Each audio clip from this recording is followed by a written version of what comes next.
5 ગણો ટોલ ઉઘરાવતા ઉત્તર Gujarat truck association કરશે વિરોધ, વૈકલ્પિક રોડનો કરશે ઉપયોગ। રાજ્યના અનેક ટોલ ટેક્સ હવે લૂંટના ટોલ બની ગયા છે। રોડ બની ગયાના ખર્ચા કરતાં 5 ગણા પૈસા ઉઘરાવ્યા છતાં ટોલ ટેક્સ સંચાલકો દ્વારા ઉઘરાણા બંધ ન થતાં વાહન ચાલકોમાં રોષ ફેલાયો। ત્યારે ઉત્તર ગુજરાત ટ્રક એસોસિએશનની બેઠક મહેસાણા બાયપાસ હાઈવે ઉપર મળી।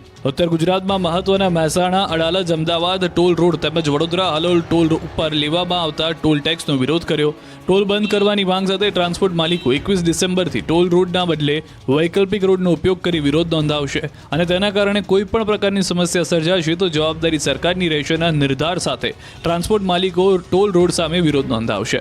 મહત્વનું છે કે વર્ષ 2002 બાદ બનાવવામાં આવેલા મહેસાણા અડાલજ ટોલ રોડ અંદાજે 500 કરોડમાં બન્યો। અત્યાર સુધીમાં મતલબ કે 22 વર્ષમાં 3000 કરોડથી વધુ ટોલ ઉઘરાવી લેવામાં આવ્યો। તેમ છતાં આ ટોલ રોડ ઉપર ટોલ ટેક્સ ઉઘરાવવાનું ચાલુ છે તો બીજી તરફ ટોલ ઉઘરાવતી ખાનગી કંપનીએ સરકાર પાસે 2040 સુધી ટોલ ટેક્સ ઉઘરાવવાની મંજૂરી માંગી છે। ટોલ ઉઘરાવવાની મુદત 2030 સુધી હોવા છતાં ટોલ કંપની 2040 સુધી ટોલ ઉઘરાવવાની મંજૂરી માંગતા ટ્રાન્સપોર્ટ એસોસિએશનમાં આક્રોશ અને વિરોધ વ્યાપી ગયો છે। દરિયામાં સૌરાષ્ટ્ર અને દક્ષિણ ગુજરાતના માછીમારો ઝઘડ્યા, વલસાડ જિલ્લાના માછીમારો હડતાલ પર ઉતર્યા। સૌરાષ્ટ્ર અને જાફરાબાદના માછીમારોની દરિયામાં દાદાગીરીને કારણે વલસાડ જિલ્લામાં માછીમારો હડતાલ પર ઉતર્યા। જિલ્લાના માછીમારોએ વિરોધ વ્યક્ત કરવા પોતાની બોટોને કિનારે લંગારી દીધી અને નારગોલમાં માછીમારીની એક વિશાળ સભા મળી, જેમાં સૌરાષ્ટ્ર અને જાફરાબાદના માછીમારોની દાદાગીરીનો ઉગ્ર વિરોધ કરવામાં આવ્યો।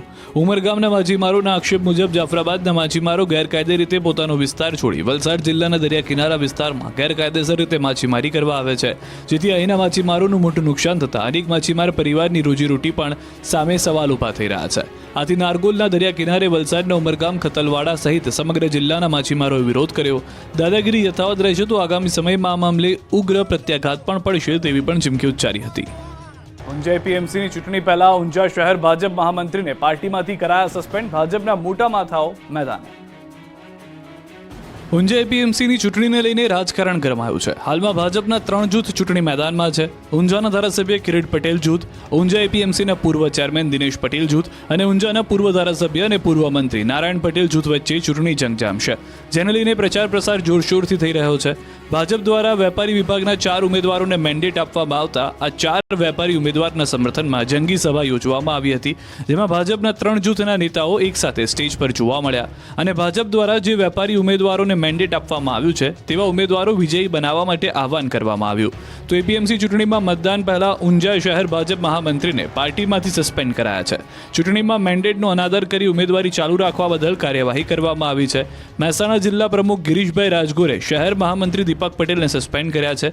દીપક પટેલે વેપારી વિભાગમાં ઉમેદવારી નોંધાવી છે। મેન્ડેટ આપ્યા છતાં ઊંઝા એપીએમસીની ચૂંટણીમાં ડખા પડતા ભાજપના મોટા માથાએ મેદાનમાં ઉતરવું પડ્યું છે। ચૂંટણી પહેલા સમાધાનના પ્રયાસો શરૂ થઈ ગયા છે। ઊંઝા એમએલએ કાર્યાલય ખાતે બંધ બારણે બેઠક થઈ છે। પ્રદેશ મહામંત્રી રજનીભાઈ પટેલ, મહેસાણા જિલ્લા ભાજપ પ્રમુખ ગિરીશ રાજગોર, સાંસદ સભ્ય હરિ પટેલ, ધારાસભ્ય કિરીટ પટેલ, પૂર્વ એપીએમસી ચેરમેન દિનેશભાઈ પટેલ, સુપ્રીત પટેલ સહિતના નેતાઓ હાજર રહ્યા હતા। વેપારી વિભાગની જેમ ખેડૂત વિભાગની પેનલને જીતાડવા માટે પણ પાર્ટી દ્વારા બેઠક કરાઈ હતી। મેન્ડેટવાળા ઉમેદવારોને જીતાડવા માટે કવાયત કરી છે। પૂનમને લઈને મંદિરોમાં ભક્તોની લાગી છે ભારે ભીડ। માગસર સુદ પૂર્ણિમાને લઈને રાજ્યભરના મંદિરોમાં ભારે ભીડ જોવા મળી રહી છે। વહેલી સવારથી શામળાજીમાં હરિભક્તો શામળીના દર્શન કરવા લાઇનમાં લાગ્યા હતા। મોટી સંખ્યામાં ભક્તોએ શામળાજીના દર્શન કર્યા હતા। પૂર્ણિમા નિમિત્તે ભગવાનને વિશેષ શણગાર કરાયા। તો આ તરફ અંબાજીમાં ભક્તોની ભીડ ઉમટી। પૂનમના પગલે શક્તિપીઠ અંબાજીમાં ઉમટ્યું ભક્તોનું ઘોડાપુર।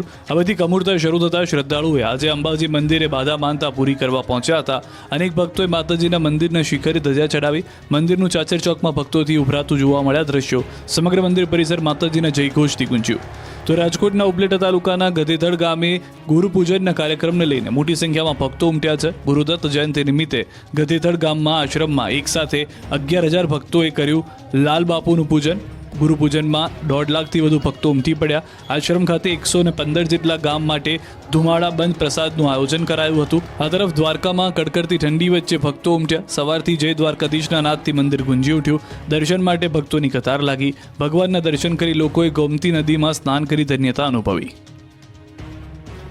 સાળંગપુરમાં ભક્તના હેલિકોપ્ટરનું મુહૂર્ત કરવામાં આવ્યું। નવી કાર કે નવી બાઇક ખરીદી હોય તો મંદિરે સ્વામી પૂજા કરતા હોય તેવા દ્રશ્યો જોયા હશે। ત્યારે એક વખતે હેલિકોપ્ટર ખરીદતા સ્વામીજી પાસે મુહૂર્ત કરાવ્યું. સાળંગપુરમાં કષ્ટભંજન હનુમાનજી મંદિરે ભાવિક ભક્તના હેલિકોપ્ટરનું મુહૂર્ત કરાયું. અમદાવાદના કૌશિક ઠક્કર નામના વ્યક્તિએ નવું હેલિકોપ્ટર ખરીદી સીધા સાળંગપુર પહોંચ્યા. અહીં સ્વામી પાસે મુહૂર્ત કરવામાં આવ્યું. મુહૂર્ત બાદ શાસ્ત્રી હરિપ્રકાશ સ્વામી સહિતના સંતોને કરાવાઈ હેલિકોપ્ટરની મુસાફરી. મહત્વનું છે કે કોઈ પણ ભક્ત દાદાના દરબારમાં દૂર દૂરથી દર્શન કરવા માટે હેલિકોપ્ટરમાં પણ આવી શકે, જેના માટે મંદિર તરફથી 2 હેલિપેડની વ્યવસ્થા પણ કરવામાં આવી છે. ઠંડી વધતા જ મોરબીના ગરમ કપડાના માર્કેટમાં ગરમાવો આવ્યો. ઠંડીની વાટ જોતું ગરમ કપડાનું બજાર અંતે જોરમાં આવ્યું છે. કાતિલ ઠંડી પડતા મોરબીના ગરમ કપડાના માર્કેટમાં ગરમાવો આવી ગયો છે. ધીરે ધીરે ઠંડીએ જોર પકડતા ગરમ કપડાના માર્કેટમાં તેજી જોવા મળી રહી છે.